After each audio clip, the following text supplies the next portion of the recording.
Australia at a crossroads when fear of offence became public policy. Have you ever felt that public institutions are becoming less concerned with whether something is true and more concerned with whether someone might be offended by it? Not whether a question is legitimate, not whether a question is reasonable, not whether a policy is working, but whether discussing it risks causing discomfort. For many Australians, that feeling has become increasingly familiar. Every society attempts to balance freedom and harmony. Freedom allows difficult conversations. Harmony reduces unnecessary conflict. When balanced properly, both strengthen the nation. But what happens when avoiding offence gradually becomes more important than pursuing truth? Questions disappear, debates narrow, language becomes regulated, certain topics acquire invisible boundaries, citizens learn which questions are safe and which questions carry consequences, and slowly self-censorship becomes a social survival skill. No government officially announces that difficult conversations are no longer welcome. The process is far more subtle. Institutions begin prioritising emotional management. Risk departments expand.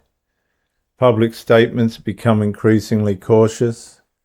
Universities develop speech codes. Workplaces introduce behavioural compliance frameworks. Media organisations narrow acceptable discussion. Government agencies focus on preventing controversy. Each decision appears reasonable in isolation. Collectively, however, they create something larger, a culture of caution, a culture where avoiding offence becomes a governing principle. The consequence is not immediate tyranny. The consequence is hesitation. Citizens hesitate before speaking.